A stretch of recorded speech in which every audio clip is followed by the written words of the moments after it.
When my boss called me into his office after 18 years of my career and said, "We don't need you anymore," I calmly said, "I understand," and stood up. As I walked toward the door, I stopped and turned back. "By the way, you forgot to change the system passwords." His expression froze. "My name is Marcus Rodriguez. I'm 44 years old, and for 18 years I was the IT security manager at Oceanic Solutions in Miami.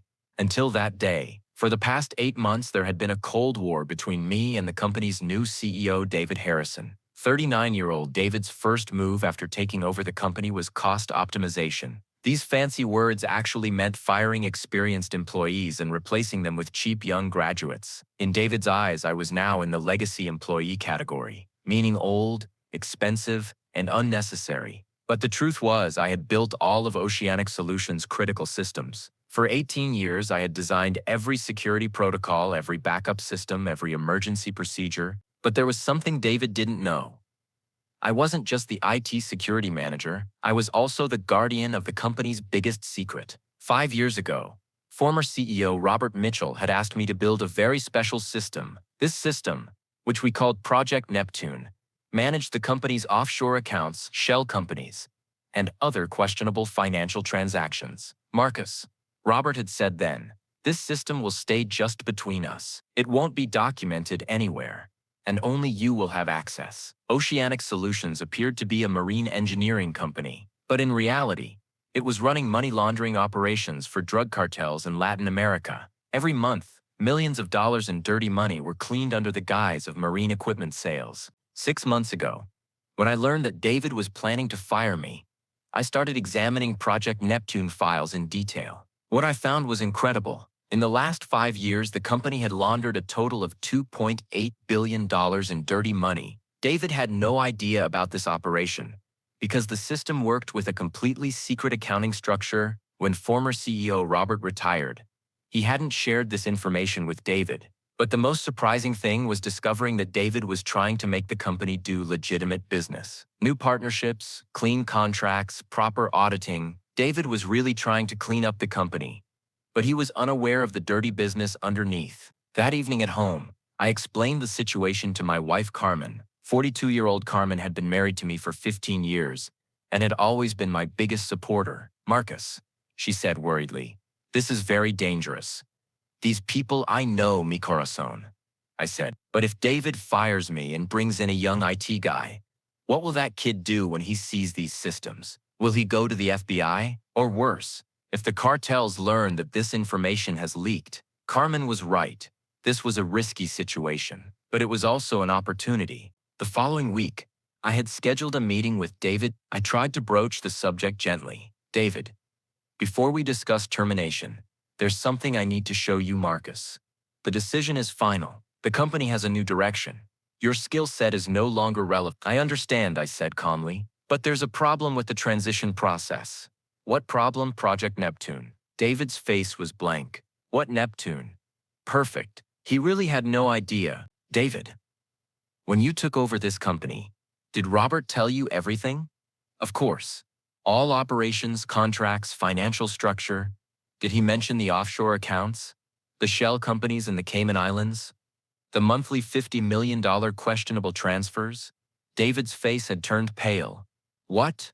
What are you saying?" I opened my laptop and showed him Project Neptune's main dashboard. On the screen, millions of dollars flowing in real-time, complex transaction networks, and most importantly, a comprehensive log of all illegal activities from the past 5 years. "This system," I said calmly, "manages the company's other business operations." "What does this mean?"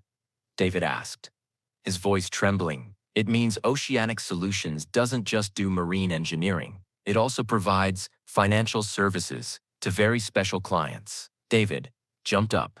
"This is illegal. We don't do this." "Actually," I said, pointing to the numbers on the screen, "you don't, but the system continues to do it. Automatically. For 5 years. Shut it down. Shut it down immediately." "David," I said in a serious tone, "it's not that simple. If this system suddenly stops, there will be very big problems. And the problems I'm talking about aren't just legal." David collapsed into his chair. "Robert never told me any of this." "Because Robert was trying to protect you." Plausible deniability. If you don't know, you're not responsible. So what do we do now? He asked desperately. We have two options, I said. Either we gradually shut down the system. This takes 6 months, 8 months, and needs to be done very carefully. Or, or, this information falls into the wrong hands, FBI, DEA, or worse, our customers. Understanding dawned on David's face. Are you using this for blackmail? No, David, I said, standing up. I'm just explaining reality. I'm the only controller of these systems. There's no documentation anywhere. And if I leave the company, I paused for effect. The IT guy who replaces me, when he sees these systems, the first thing he'll do is call the FBI because he doesn't know the history of this business. He just sees illegal activity. What do you want? David asked in a defeated tone.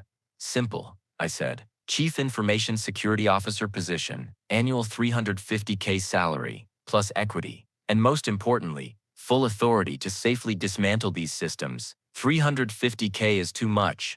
David, this system processes $50 million monthly. Think of $350K as an insurance premium. Is this legal? David asked.